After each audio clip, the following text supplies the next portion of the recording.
እግዚአብሔር ድሃን አለመፍጠሩ የሚታወቅባቸው እጅግ በጣም ብዙ ነገሮች አሉ። ሲጀምር አብ ወልድ መንፈስ ቅዱስ ስንል ባለጸጋ ነው እግዚአብሔር። ሰማይና ምድርን ፈጥሮ እጅግ በጣም ብዙ የተሟላ በሰማይ ላይ የሚገኙ ልዩ ልዩ ሀብታትና ጸጋዎችን፣ በአየር ላይ ያሉ ጸጋዎችን፣ በምድር ውስጥ ያሉ ጸጋዎች፣ በውሃ በጫካ በሜዳ በተራራ ይህ ሁሉ ጸጋ ሀብት የፈጠረ ጌታ ድህነትን አልሰጠም፣ ለማንም ድህነትን አልሰጠም። ስለዚህ የሰው ድሃ የለም። እግዚአብሔር ድህነትን አልፈጠረም። ድህነትንም ያመጣው እግዚአብሔር አይደለም። ድሃ መሆን የሚቻለው በገዛ ፈቃድ እና በምርጫ ነው። የሰው ድሃ ሲጀምር የለም። ምክንያቱም ይህ ሁሉ ሰማይና ምድር የተፈጠረለት መንግስት ሊከለክል ይችላል። ቪዛ ልትከለከል ትችላለህ። ብዙ ነገር ልትከለከል ትችላለህ እንጂ ድሃ ነህ ማለት አይደለም። የእግዚአብሔር ልጅ ከሆንክ ሰው ዓለም ሁሉ ያንተ ነው። ዓለም ሁሉ ያንተ ነው። ሰማይና ምድር የተፈጠረው ለአንተ ነው። ይሄ ቅዠት አይደለም፣ ነውር አይደለም። ለምሳሌ ልንገርህ፣ ኩላሊት አሁን የሰው ኩላሊት ይሸጣል አይደል? የሚሸጡ አሉ፣ እንሰማለን። የሰው ኩላሊት ለሰው ይሰጣል። ይሄ በሚሊዮን ብር ብዙ አይን አሁን የሰው የአይን ባንክ አለ፣ አይን ይሰጣል። ደም የሰው ደም ይሰጣል። የደም ባንክ አለ፣ የአይን ባንክ አለ፣ ይሰጣል። ጥርስ የሰው ጥርስ ያንተን ጥርስ እግዚአብሔር የሰጠህን ሀብትህን ወይ ተሰብሮ ወይ ተቦርቡሮ ወይ በንጽህና አልያዝ ብሎ ሲበላሽ እግዚአብሔር የሰጠህን አይነት ጥርስ ማንም አይሰጠህም። የትኛውም የጥርስ ሐኪም ምድራችን ላይ ያለ አይሰጠህም። ንጹህ ጥርስ ነው የሰጠህ እግዚአብሔር። ያን ጥርስ መስጠት የሚችል ደግሞ እኔ ነኝ ያለ ሐኪም ምድራችን ላይ የለም። ንጹህ ጥርስ፣ አጥንት ስትጎዳ ወይ መኪና በአደጋ በተለያየ መልኩ እግዚአብሔር የፈጠረልህን አጥንት ሊሰጥህ የሚችል ሐኪም የለም። ጸጉር፣ ቆዳችን ከእግር ጥፍር እስከ ራስ ፀጉራችን እግዚአብሔር ድሃ አይደለም ያደረገን፣ ሰው ነው ያደረገን። ሰው ደግሞ ባለጸጋ ነው። ማንንም ድሃ ጨርቃም ብላችሁ እንዳትሳደቡ ብሎ ጌታችን አምላካችን መድኃኒታችን ኢየሱስ ክርስቶስ የተናገረው ለዚህ ነው። የሰው ድሃ የለም፣ እሱ ባለጸጋ ነው እግዚአብሔር። ባለጸጋው እግዚአብሔር የፈጠረው ሰው ድሃ አይደለም።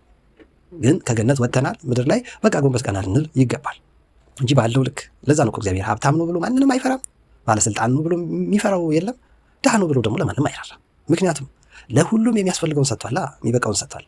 ለእኔ የሚበቃኝን ለአንቺ፣ ለእርሳቸው፣ ለአንተ፣ ለሁላችን ለያለው ከተማ ላለው ገጠር ላለው ሀገር ውስጥ ላለው ውጭ ሀገር ላለው የሚያስፈልገውን ነገር መጥኖ ደልድሎ ያደረገ እውነተኛው ባለጸጋ እውነተኛው ፈጣሪ የሁሉ አባትና አምላክ የቤተ ክርስቲያን ጌታ መድኃኔዓለም ኢየሱስ ክርስቶስ ነው። እሱ ድሃን አልፈጠረም።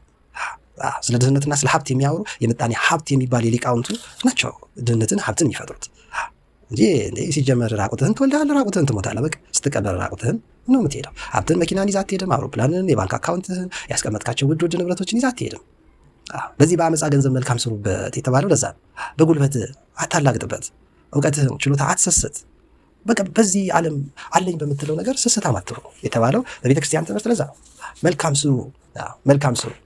እግዚአብሔር ቀን ቆጥሮ ጊዜ ሰፍሮ እያንዳንዷን ያደረግሻትን ነገር ሳይረሳ ብድራታችሁን ይመልሳል። በተለይ ለድሃ ቸርነትን የሚያደርግ ለድሃ ለችግርና ለምስኪነኛ ላጣ ለታመመ ላዘነ ለተከዘ ሰው ለሚያጽናና ኢራን ውስጥ ሊሆን ይችላል፣ እስራኤል ውስጥ ሊሆን ይችላል፣ ወይ አረብ ሀገር ውስጥ ሊሆን ይችላል፣ የሆነ ሌላ ሀገር ዜጋ ሊሆን ይችላል። የግድ ቤተሰብ መሆን አይጠበቅበትም። ግን ደግሞ ቤተሰብህን ሳታስደስት ቤተሰብህን ሳታግዝ ሌላ ሰው አግዛለሁ ብትል እግዚአብሔር ያዝናል። የገዛ የእሱ ለሆኑት ለገዛ ቤተሰቦች የማያስብ እሱ በእግዚአብሔር ፊት አጸያፊ ነው። እውነት ለገዛ ቤተሰቦች ለወንድም ለእህቶች ምንም ማድረግ ካልቻልሽ ስለ ቤተሰብሽ ምንም መርዳትም ማገዝም አካፈልም ከነበረሽ ካስጠላሽ ጸልይ። ጌታዊ ፍቅር አጣሁ፣ ለቤተሰቦች ማገዝ አቃተኝ፣ ለውጪ እሆናለሁ፣ ለቤቴ ግን አልተመቸውም። ምን ሆኜ ነው አምላኬ እግዚአብሔር ወይ የኔ ለሆኑት ለቤተሰቦች ለወንድም ለእህት ለእናት አባት ዘመዶቼ ማልሆነው ምን ሆኜ ነው? እባክህ ንጹህ ልብን ፍጠርልኝ ጌታ ሆይ ያለኝን እንዳካፍል እርዳኝ ይባላል። እግዚአብሔር ድህነትን አልፈጠረም። ባለጸጋው እግዚአብሔር እንዴት ድህነትን ይፈጥራል? ድሃው ሰይጣን ነው፣ ምንም የሌለው ድሃው ኃጢአተኛ ሰው ነው። ድሃው ሰነፍ ሰው ነው። ሰነፍ በልቡ እግዚአብሔር ይብል አብድ አልቦ እግዚአብሔር ይላል ቅዱስ ዳዊት። ሰነፍ በልቡ እግዚአብሔር የለም ይላል። ሰነፍ ነው፣ ምንስ ቢኖር ምን ይጠቅመዋል? ሰነፍ። ጎበዝ ግን ያስተውላል። ጎበዝ ያስተውላል፣ ይጥራል፣ በዘመኑ ሁሉ ይደክማል፣ ይባረካል ደግሞ በእግዚአብሔር። አይሸከመውም፣ ይጠቀምበታል። የተሰጠውን ጸጋ ሁሉ ይጠቀምበታል። እግዚአብሔር ሀብት የሚሰጥ እንድትሸከመው አይደለም፣ እንስሳ ሊያደርግህ አይደለም፣ ጸጋ የሚያበዛልህ እንድትጠቀምበት ነው፣ እንድትደሰትበት ነው። በጎ በመስራት በጎ ነገር በማድረግ በነፍስ ደስ እንዲለ ነው። በእርግጥ ቅዱሱ መጽሐፍ ጦርነትን ትሰማላችሁ፣ ረሃብ ይበዛል፣ ችግር እዛም እዚህም ይኖራል ብሏል። እስከ መጨረሻው ግን ድረስ ጽኑ ብሏል። ለምን እስከ መጨረሻው ጽኗል? ይቻላል፣ መጽናት መኖር ይቻላል። ነገሮች ብዙ ስብስብ ጥርጥር ሊሉ ይችላል። የሚያስፈልገው ብዙ አይደለም። ማርታ በብዙ ትባክኛለሽ፣ የሚያስፈልገው ጥቂት ነው። ያው አንድ እህትሽ ማርያም ማንም የማይቀማትን ድል መርጣለች አለ ጌታችን አምላካችን መድኃኒታችን ኢየሱስ ክርስቶስ እግሩ ስር ቁጭ ብላ ቃሉን ለምትሰማው። ሌላኛው ሐዋርያ ቅዱስ ጳውሎስ ደግሞ ምግብና ልብስ ካለ ሌላ ለምን ትጨነቃለህ ይላል። በእርግጥ የምትጨነቅበት ደግሞ ነገር ሊኖር ይችላል። በጣም ብዙ የሚያስጨንቁ ነገሮች ደግሞ አሉ፣ አይጠፉም። ጎደሎ ዓለም ውስጥ አይደል ያለ ነው። ከተሟላው ከእግዚአብሔር መንግስት ወጥተን ነው ያለ ነው። የተሟላችው ቅድስት ቤተክርስቲያን ነች እንጂ ሌላው መስጊዱ፣ ቸርቹ፣ ፓስተሩ፣ ኡስታዙ፣ ጳጳሱ፣ ቄሱ፣ ዶክተሩ፣ ኢንጂነሩ፣ ባለስልጣኑ፣ ባለሀብቱ ሁሉ ጎደሎ ነው። ምን አለውና ምን ይሰጣል? እግዚአብሔር ያለው ሰው ነው ሙሉ የሚባለው። ለዛ ነው ቅዱስ ጳውሎስ ምግብና ልብስ ካለ ይበቃሃል አለ። ብዙ አትጨነቅ፣ እስከ መጨረሻው ጽና። ሆድ ሰጥቶ ምግብ የማይነሳ አምላክ አለ፣ አይዞህ አያሳጣህም። የሁሉ ቢሊዮን ህዝብ ተመግቦ የሚያድረው መንግስታት ስለሚጨነቁ፣ ፕሮፌሰሮች ስለተራቀቁ፣ የምጣኔ ሀብት ባለሙያዎች ምጡቅ ስለሆኑ ገበሬ እስከ ጥግ ድረስ ታታሪ ስለሆነ ሴራ ስለሌለ ነውር ስለሌለ አይደለም። እግዚአብሔር እንኳን ሰውን እንስሳን አብልቶ ያሳድራል። ማንም ተርቦ የሚያድር እንስሳ የለም። ስለዚህ እግዚአብሔር እንዴት እንደሚያበላ አናቅም፣ እንዴት እንደሚያጠግብም አናቅም። ሳያበላም ሊያጠግብ ይችላል። እግዚአብሔር ለሱ ምን ይሳነዋል? ምን ይሳነዋል? ቀጥቶ ለሱ እልል በሉለት በቤተ መቅደሱ። ምድራዊ ንጉሥ አይደለም። እግዚአብሔር ማነው ብለው ሲያሙት እንፍርዖን ሲያካልሉት እረኛው ሙሴን ከኮሬብ ጠርቶ አደቀቃቸው ክንዱን አንስቶ። እግዚአብሔር ማን ነው ዛሬ ብለው የሚያሙት ብዙ ወንድም እህት፣ እናት፣ አባት ወገኖች ይኖሩናል በሀገር ውስጥ ከውጭ። እግዚአብሔር ማን ነው? ሀብቴ ነው፣ ስልጣኔ ነው፣ ጉልበቴ ነው፣ እውቀቴ ነው፣ ዝናዬ ነው፣ ክብሬ ነው ልንል እንችላለን። የት ያደርሰናል ወንድም እህቶች? ምን ያመጣል? ምንም። ጦርነት ያጠፋል፣ ፍቅር ይጨምራል፣ ደስታን ያበዛል? በፍጹም። እነዚህ ሁሉ የጸጋዎች ፍቅር፣ ሰላም፣ ደስታ የእግዚአብሔር ስጦታዎች ናቸው። በልፋት በጥረት የሚገኝ አይደለም። ለዛ ነው ብዙ ጊዜ እንደምንለው እግዚአብሔር ቤትን ካልሰራ ሰሪዎች በከንቱ ይደክማሉ። ቅዱሱ መጽሐፍ እንደሚለው እግዚአብሔር ሀገርን ካልጠበቀ ጠባቂ በከንቱ ነው የሚደክመው ይላል። የዓለማትን ፈጥሮ ሳያንቀላፋ የሚጠብቅ የኛ አምላክ አለን። ጌታ የማያንቀላፋ ትጉህ እረኛ አለን። ቅዱስ አምላካችን እግዚአብሔር። ስለዚህ ይረዳናል እግዚአብሔር። ስለዚህ እግዚአብሔር ድህነትን አልፈጠረም። እኛ ድሃ፣ ችጋራም፣ ክፉ፣ ጨካኝ፣ አውሬ አምላክ የለ ነው። አምላካችን እግዚአብሔር ቅዱስ ነው። አምላካችን እግዚአብሔር ባለጸጋ ነው። አምላካችን እግዚአብሔር ኃይለኛ ነው። አምላካችን እግዚአብሔር ከፍ ያለ ነው። ማንም ሊደርስበት በማይችል ከፍታ ውስጥ ነው ያለው። ማንም የተጨነቀ ቢኖር ያዘነ ቢኖር ይጸልይ፣ ጭንቀቱን ያካፍለው። የሚያስጨንቅ ብዙ ይኖራል። ለዛ ነው ቅድም እንዳልነው የሚያስጨንቅ ነገር መዓት ይኖራል አለ።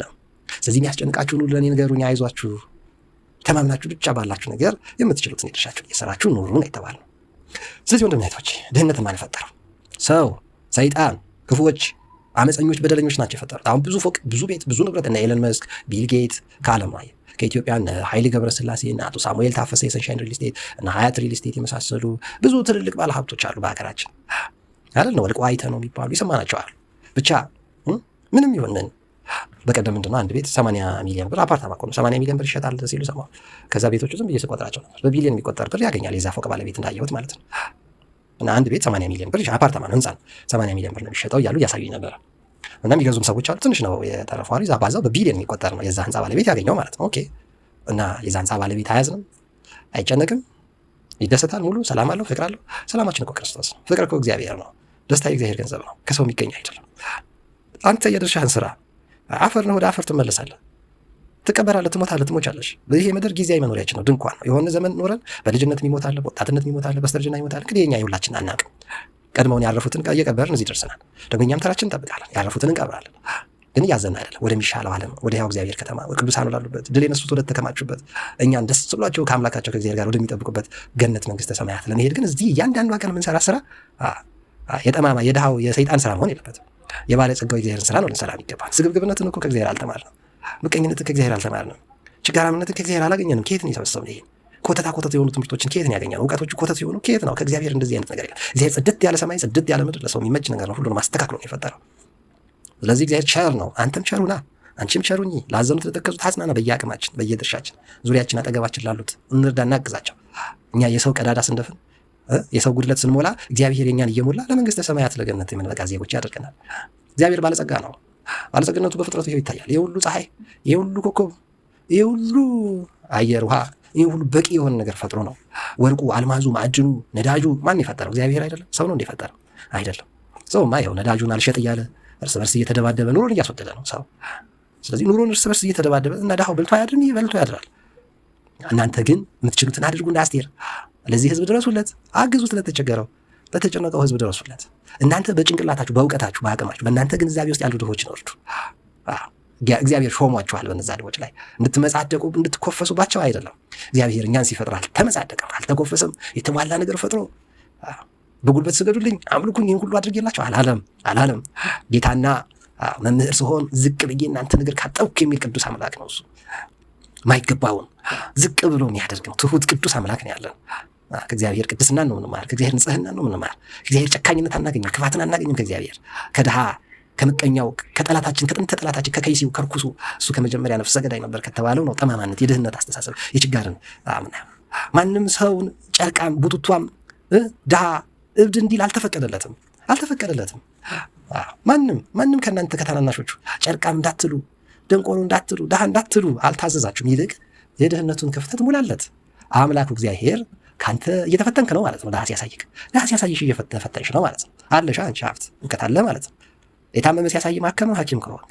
መኪና ካለ የተቸገረ ሰው ካለ ትራንስፖርት አጥቶ ከሆነ ጫና አድርገህ ይዘህ መሄድ ነው። ልብህ ንጹህ ከሆነ አምላክህ እግዚአብሔር ከሆነ የሰው መርከብ ላይ ተጭነህ ከሰው ጋር እየሄድክ መርከቧ ብትታወቅ እንኳን የዚህ መርከብ ችግር እኔ ነኝ ትላለህ። እንደ ዮናስ እኔን ብታስወጡኝ እኔን ዞር ብታደርጉኝ እኮ ሰላም ትሆናላችሁ። የኔ አምላክ የሰማይና የምድር ፈጣሪ በውቅያኖሶችና በአየራት ላይ ሁሉ ስልጣን ያለው እግዚአብሔር ነው ይሄን ያደረገው። አዎ ጠባቂዎች የማይጠብቁትን የሚጠብቀው፣ ሀገር ጠባቂዎች የማያደርጉትን የሚያደርገው የኔ አምላክ ነው። እሱ አምላኬ ነው ተከትሎኝ መርከቧን የበጠበጣት ለእኔ ነው። እኔን ዞር አድርጉኝ መርከቧ ሰላም ትሆናለች አለ ዮናስ ጻድቁ የእግዚአብሔር ሰው። ዛሬ መቼም ጥጋባችን በዝተዋል፣ ትዕቢታችን በዝተዋል፣ ጎረኛው በዝተዋል፣ የሚመጻደቀው በዝተዋል፣ ለፍላፊው በዝተዋል፣ ኃጢአት በዝተዋል፣ ነውር በዝተዋል። ጽድቅን ማን ይስራት? በጎን ነገር ማን ይስራት? ዝም ብለን ስለ ድህነት እናወራለን። ድህነት እኮ እግዚአብሔርን ማጣት ነው። ሀብት የሚባለው ገንዘብ መቁጠር ነው ያለማን ነው? ሀብት የሚባለው እውቀት መሰብሰብ ነው ያለማን ነው? መኪና መሰብሰብ፣ ቤት መግዛት ሀብት ነው ያለማን ነው? ሀብትስ ይሉሃል እግዚአብሔርን መያዝ ነው። ዋናው ሀብት ከእግዚአብሔር ጋር መገኘት ነው። እግዚአብሔርን ማምለክ ነው ሀብት። አዎ ዓለምን ሁሉ ብትይዝ እግዚአብሔርን ካጣህ ምን ይተርፍሃል ተብሎ ምን አትረባም። እግዚአብሔርን ካጣኸው ሁሉ እውቀት፣ ሁሉ ዶላር፣ ሁሉ ገንዘብ፣ ሁሉ ወርቅ፣ ሁሉ አልማዝ ያንተ ቢሆን፣ ሁሉ አውሮፕላን፣ ሁሉ ባቡር፣ ሁሉ መርከብ፣ ሁሉ ቤት፣ ሁሉ ገንዘብ ያንተ ቢሆን እግዚአብሔር ካንተ ጋር ካልሆነ ምን ይጠቅምሃል? አፈር እኮ ነው የተሸከምከው ማለት ነው። የሚበሰብስ፣ የሚሸት፣ የሚፈርስ፣ የሚፈረካከስ ነገር ነው የያዝከው። የህይወት ትርጉም እግዚአብሔር ነው። ሰው ዓለምን ሁሉ ቢያተርፍ ነፍሱን ግን ቢያጎድል ምን ይጠቅመዋል ተብሎ የተጻፈው በከንቱ አይደለም። እግዚአብሔር ነው ባለጸጋው። ባለጸጋ ናት። አቤት አቤት መዝሙር እኮ አለ በጠፋብኝ ዘምሩት። እግዚአብሔር ነው ባለጸጋ፣ እግዚአብሔር ነው ባለጸጋ፣ እግዚአብሔር ነው ሀብታም፣ እግዚአብሔር ነው ሁሉ ያለው፣ ሁሉንም ማድረግ የሚችለው፣ ሁሉንም ማሟላት የሚችለው እግዚአብሔር ብቻ ነው። የእግዚአብሔር የሆኑት ድሆች አይደሉም። እኛ ድሆች ስንሆን ግን ባለጸጎች እናደርጋለን አለ ቅዱስ ጳውሎስ። ወደው ፈልገው ነው ድሃ የሆኑት። ገንዘብ መስራት አቅቷቸው አይደለም። እውቀት መሰብሰብ አቅቷቸው አይደለም። በፉክክር ቦታ በውድድር ቦታ ተገኝቶ ማሸነፍ አቅቷቸው አይደለም። ክርስትና የሰነፎች ስብስብ አይደለም። ክርስትና የችጋራሞች፣ የምቀኞች፣ የነውረኞች ስብስብ አይደለም። የቅዱሳን ስብስብ ነው ክርስትና። የሚተጉ የሚበረቱ አምላካቸው እግዚአብሔርን የሚመስሉ ሰዎች የሚሰባሰቡበት ነው። ወድቀው የሚነሱ ቢወድቁ እንኳን የሚነሱበት የተነሳ ያን የአምላካቸው እግዚአብሔር ልጆች የሆኑ ሰዎች የሚሰባሰቡበት ነው ክርስትና። ከስጋውን እየበሉ ደሙን እየጠጡ ቤተ መቅደስ እየተመላለሱ ንስሐ እየገቡ አምላክ እግዚአብሔር ስለፈጠርከኝ አመሰግናለሁ፣ የሰማዩ መንግስት ያምር ዘንድ በየዕለቱ በጎ ነገር መስራትን አስተምረኝ፣ ሕግ ለእግሬ መብራት ለመንገዴ ብርሃን ሆነልኝ እንዳለ ቅዱስ ላይ ለእኔም ብርሃን አድርግልኝ፣ መብራት ይሁነኝ። አዎ በቤቴ ግባ፣ በኑሮዬ ተገኝ፣ ከፊቴ ቅደም፣ በስራዬ፣ በትምህርቴ፣ በልጆቼ፣ በትዳሬ፣ በዘመዶቼ፣ በወገኖቼ ላይ በሀገራችን በዓለማችን ውስጥ ተገኝ እያለ ጸሎት የሚጸልዩ አባቶቻችን ጻድቃን ሰማዕታትን መምሰል ነው አይደል እንዴ? አዎ እንዲህ ነው ከእግዚአብሔር አብ ወልድ መንፈስ ቅዱስ የምናገኘው ከሀብታሙ አምላካችን ከባለጸጋው አምላካችን። ብልጽግናው ምንድን ነው? ይኸው ቀና ብለው ሰማይ ነው። ከዋክብቱን ተመልከታቸው እስቲ። አያምሩ? እንዴት ያምራሉ! እስቲ ያው ቀና ብዬ ሳያቸው እንዲህ በእውነት እነዚህ ከዋክብት ምን ተሸክመዋል? ውስጣቸው ምንድን ነው ያለው? ሳይንስ መች መርምሮ ደረሰበት። ምድሩን ጎለበት ስታደርገው ማዕድን ታያለህ። ያው ሁሉ ያንተ ንብረት ነው እና ፀጉር ይቀጠላል፣ ሰው ልብስ ይሰፋና ይሸጥልሃል። አንተ እኮ ክቡር ስለሆንክ መኪና ይሸላል። አንተ እኮ ነው መኪና ነጋዴ ቁጭ ያለው። ሐኪም ቁጭ ብሎ የሚጠብቀው እኮ አንተ ነው። ገንዘብ ስለምትከፍል ታመህ ትከፍላለህ። ሀብታም ነህ ማለት እኮ ነው። ነጋዴ ውሃ የሚሸጥልህ እንድትጠጣው እኮ ነው። ስለዚህ ሀብታም ነህ ማለት ነው። ገብቶሃል? ቤት የሚሰራው እንድትገዛ ነው። መኪና የሚመረተው እንድትገዛው ነው። አውሮፕላን የሚመረተው እንድትሳፈርበት ነው። መርከብ የሚሰራው ባቡር የሚሰራው እንድትሳፈርበት ነው። ለአንተ እኮ ነው። እግዚአብሔር ለአንተ ሰማይና ምድርን ፈጠረ። በምድር ላይ ያለው ስልኩ አሁን ይሄ ስልክ ለአንተ አይደል? ለእኔ አይደል? አገልግሎት የሚሰጠው አሽከራችን እኮ ነው፣ ባሪያችን ነው። ይሄን አፈር ጠፍጥፈው ጭንቅላት ያላቸው ሰዎች ስልክ አደረጉት። ስለዚህ ይኸው እኛ እንጠቀምበታለን። እግዚአብሔር እንዲባርክልን ነው የሚያስፈልገው ነው። እና አምላካችን እግዚአብሔር በተለይ የክርስቲያኖች አምላክ እግዚአብሔር፣ የቅዱሳን አምላክ በተለይ እግዚአብሔር ሀብታም ነው። እግዚአብሔርን ተጠግቶ ድሃ የሆነ የለም። ግን ምን አይነት ሀብት ነው ክርስትና ውስጥ ያለው? ገንዘብ መቁጠር አይደለም። ዝም ብሎ ያስደስትሃል። እግዚአብሔር ሳይኖርህም እስከፈለክ ሳት በላይ ያጠግብሃል። ይህ ቅዠት አይደለም። ቅና ቅዱሳን መላእክት ይበላሉ። ምን እየበሉ ነው የሚኖሩት? አሁን ነቢዩ ታላቁ ደጉ አባት ሄኖክ አልሞተም፣ ኤልያስ አልሞተም፣ አድርገዋል። በብሔረ ሕያዋን ነው የሚኖሩት። ምን እየበሉ ነው የሚኖሩት? እግዚአብሔር ያኖራል። እግዚአብሔር ያኖራል። እስራኤልን በምድረ በዳ 40 ዓመት መና እየመገበ ያኖር አምላክ ለአንተና ለእኔ ለአንቺ ቀዳዳችን መድፈን ያቅተዋል? ኧረ አያቅተው። እና ጭንቀት፣ ሐዘን፣ ትካዜ እየሰማን ተስፋ እንቁረጥ ወንድም እህቶቼ። ይህን መናገር የፈለግኩት እግዚአብሔር አምላካችን ባለጸጋ ነው እና በሚቆጠር ገንዘብ፣ በቤት፣ በመኪና፣ በስልክ፣ በኮምፒውተር፣ በብስክሌት፣ በጫማ፣ በልብስ እግዚአብሔርን አንመዝነው። እግዚአብሔርን የመዘኑት ሁሉ ጠፍተዋል። እግዚአብሔር ማነው ብለው ሲያሙት እንፈሪው ሲያካልሉት እረኛውን አንስቶ እረኛው ሙሴ ከኮሬብ ተብቶ አደቀቃቸው ክንዱን አንስቶ። እግዚአብሔር ማን ነው ብለው ያሙትን የተናቁትን እያነሳ ያደቃል። የተናቁትን የተረሱትን አይፈለጉም የተባሉ ጥቅም የላቸውም የተባሉትን እያነሳ ያፈርዳል እግዚአብሔር። እግዚአብሔር ማን ነው? እግዚአብሔር አምላክን አትፈታተን ተብሏል። አትፈታተን ነው። ሰው አድርጎ ፈጥሯል። ሰው ሆነህ ኑር። እንስሳም አትሁን፣ ያልተሰጠህን መልአክም አትሁን። በልክ በመጠን ኖር፣ እጅግም ጻድቅ አትሆን፣ አትመጻደቅ፣ በልክ ኖር። ቀስ በቀስ እያልክ እግዚአብሔር ጸጋውን ሲያበዛልህ ወደሚደርሰው ድረስ ትደርሳለህ። እና ወንድም እህቶቼ ለማስታወስ ነው፣ አምላካችን እግዚአብሔር ሀብታም ነው። በእርግጥ እኛ የእርሱ ልጆች ከሆን ድሆች አይደለም አንሆንም። የምትቆጥረው ብር የለህም ማለት ድሃ ነው ማለት አይደለም። ይኸው ክርስቲያኖች ሂድና ጠይቃቸው እስኪ፣ ባህታውያኖችን፣ ገዳም ያሉትን ቄሶችን፣ እውነተኞቹ ጻድቃን ሰማዕታትን ሲጠይቃቸው በየስፍራው በየሀገሩ፣ በአረብ ሀገር፣ አውሮፓ፣ አሜሪካ፣ ኤዥያ ውስጥ፣ አፍሪካ ውስጥ ያሉትን፣ በኢትዮጵያ በከተማ በገጠር ያሉት ሂድና ጠይቃቸው እስኪ፣ ምን ተማምነህ ነው የምትኖረው በለው። አምላኬን እግዚአብሔርን ይልሃል። እግዚአብሔርን ተማምኜ ነው የምኖረው። መንግስትን ተማምኜ አልኖርም ይልሃል። ነጋዴን ተማምኜ አልኖርም ይልሃል። ምሁራንንና ባለስልጣናትን ተማምኜ አልኖርም። የአሜሪካን ነዳጅ፣ አውሮፓን፣ የአረብ ሀገር ነዳጅ ተማምኜ አልኖርም። እግዚአብሔርን ተማምኜ እኖራለሁ ይላል። አየህ፣ አንተ የምትተማመነው እግዚአብሔርን ይሁን። እግዚአብሔርን ተማምነህ ከኖርክ ቀዳዳህን ሁሉ ይደፍንልሃል፣ ታሪክን ይቀይርልሃል። እና ወንድም እህቶቼ እግዚአብሔርን የተጠጋ ድሃ አይደለም። የሚቆጥረው ገንዘብ፣ የሚመነዝረው ዶላር፣ የሚነዳው መኪና፣ የሚኖርበት ቤት፣ የሚያሽከረክረው ምንም ነገር ላይኖር ይችላል፣ ግን ድሃ አይደለም። አንድም የባህታዊ ድሃ አይተናነቅም። አቡነ ገብረ መንፈስ ቅዱስ ድሃ ሆነው ነው የሞቱት? አብርሃም ነው ድሃ ሆነው የሞተው? የትኛው ጻድቅ ነው ድሃ ሆነው የሞተው? ቅድስት አርሴማ ነች? ቅዱስ ጊዮርጊስ ወይስ አቡነ አረጋዊ ወይስ ገብረ ክርስቶስ? ማን ነው ድሃ? የቤተክርስቲያን አምላክ የክርስቲያኖች አምላክ እግዚአብሔር ባለጸጋ ነው። ብልጽግናው ግን በባንክ የሚቆጠር አይደለም። ባንክ የማይቆጥረው ሀብት ነው ያለው፣ አይችለውም። ባንክ የእግዚአብሔርን ኮከብ መጀመሪያ መቁጠር ማን ቻለ? የምድርን አሸዋ ቆጥሮ የሚጨርስ ባንክ ቤት አለ? የለም። በተማርናቸው ብዙ ትምህርቶች ውስጥ በጣም ብዙ የሚቆጠሩ ነገሮች አሉ፣ ግን ቆጥረን ጨርሰናቸው አንጨርሳቸው፣ መቼም አንጨርሳቸው። ተቆጥረው ማያልቁ ነፍሳት አሉ፣ ተቆጥረው ማያልቁ ፍጥረታት አሉ፣ ተቆጥረው ማያልቁ ሀብታት ጸጋዎች አሉ። የዚህ ሁሉ ምንጭ እግዚአብሔር ነው እና እግዚአብሔርን ያለውን ሀብት ሊቆጥር የሚችል የምጣኔ ሀብት ባለሙያ ምድራችን ላይ የለም፣ ሊኖርም አይችልም። የእግዚአብሔር ጸጋ እሱ ባለጸጋ ነው እንዴ! ጸጋን ሁሉ የተሞላች መብራን ወላዲተ አምላክ ብትናገር ይሻላል። እሷ ጸጋው ሀብቱ ስለገባት እኔ ለጌታ ባሪያው ነኝ አለች። ምን ተሰጣት? የአምላክ እናት መሆን። ባለ ሀብት መሆን አይደለም የተሰጣት፣ ኢንቨስተር መሆን አይደለም የተሰጣት፣ የጌታ እናት መባል ነው የተሰጣት። አንተ እስቲ ምን ዋጋ ከፈልክ? ምን ዋጋ ከፈልሽ? ምን አደረግክ? በየቀኑ ምን አደረግሽ? ምን አካፈልክ? ምን አካፈልሽ? ለጎደላቸው፣ ላጡ፣ ለተቸገሩት ምን ሰጠ? ምን ሰጠሽ? ምንም ሳናደርግ እንዴ! አምላካችን እኮ ራሱን ለኛ ሰጥቶ ነው እንዴ! ራሱን ለኛ ሰጥቶ ፈጥሮ አይበቃንም ስንል ሞቶ ወርዶ ሞቶ እግር ማጠብ ዝቅ ብሎ አስተምሮ እኔን ምሰሉ ብሎ ሆዳችሁ አይግዛችሁ፣ በምትጠጡት ነገር አትታለሉ፣ በዚህ ዓለም ብልጭልጭ ነገር አትሸወዱ። የዓለም ንብረቱም ሁሉም ያልፋል። ሁሉም ንብረቱም ሀብቱም ጸጋው ሁሉም ያልፋል። የማያልፈው አምላክ የእስራኤል ቅዱስ ሁሉን የሚያሳልፍ እግዚአብሔር ብቻ ነው። ለዛ ነው በዚህ በአመፃ ገንዘብ መልካም ስሩበት የተባለ እና ክርስቲያኖች ድሆች አይደሉም። እግዚአብሔርን የሚያምኑ በየትም ቦታ ቢሆኑ ድሆች አይደሉም። ተቸግረው ሊሆን ይችላል፣ ግን ድሆች አይደሉም። እዛ ውስጥ ያሳልፋቸው እግዚአብሔር ስለሆነ እንደ ኢዮብ ምን ይላሉ? እግዚአብሔር ትላንት ሀብታም ነበረ ሰጠኝ፣ ዛሬ ደግሞ ድሃ አደረገኝ። እግዚአብሔር የተመሰገነ ይሁን። እግዚአብሔር ሰጠ፣ እግዚአብሔር ነሳ፣ እግዚአብሔር ስም የተመሰገነ ይሁን የሚሉት ክርስቲያኖች። እንዲህ ብለን ዘመናችንን በደስታ ከአምላካችን ከእግዚአብሔር ጋር ለማሳለፍ እግዚአብሔር አምላክ ይርዳን። የሁላችንን መጨረሻ ያሳምርልን። በሰማነው ቅዱስ ቃሉ እግዚአብሔር አምላካችን ሁላችንን ይባርከን። ጀምሮ ከማቋረጥ ተቀድሶ ከመርከስ አግኝቶ ከማጣት ሞልቶ ከመጉደል ቀርቦ ከመራቅ ሁላችንን የሚሰውረን አምላካችን እግዚአብሔር ባለጸጋ ነው። እኛ እንበል ባለ ሀብታም ነው አባታችን። አባታችን ሆይ በሉኝ አለ፣ ሊሰጠን ነው። ምን? የዕለት እንጀራ፣ መንፈሳዊ እንጀራ፣ ስጋውና ደሙን። ምንም የጎደለህን ጠይቅ። በቃ የሚያስጨንቅን ጠይቅ፣ የሚያስጨንቅሽን ጠይቂ። ጆሮን ፈጥሬ አልሰማም፣ ዓይን ሰጥቼ አላይም ይላል አምላካችን እግዚአብሔር ቅዱስ ነው። እሱን ለማወቅ ደረጃ በየዕለቱ የምንችላትን ጥረት እያደረግን አምላካችን እግዚአብሔር ባለጸጋ ነውና ተስፋ ሳንቆርጥ በያለንበት ሀገር በያለንበት ቦታ እግዚአብሔርን ተስፋ አድርገን ያለ ስንፍና በምንችላት መጠን እየጣርን እየሞከርን በረከቱን ተቋድሰን እሺ ብትሉ ለእኔም ብትታዘዙ ባርካችኋለሁ፣ አስደስታችኋለሁ ብሏልና በምድር ያስደስተናል፣ በሰማይ ያስደስተናል አለ ይጠራል። የድህነት ምንጭ አይደለም እግዚአብሔር። የድህነት የችጋር ምንጭ አይደለም፣ የሀብት ምንጭ ነው። የስኬት ምንጭ ነው። የደስታ ባለቤት ነው። የፍቅር ጌታ ነው። የሰላም አባት ነው። ይህን ሰላም ላታዳጥለን ማንን ተስፋ እናድርግ? አሁን ተስፋ ማን ነው? ሀብት፣ ገንዘብ፣ እውቀት? እባካችሁ ተመለሱ። እግዚአብሔር አምላክ ባለጸጋ ነው።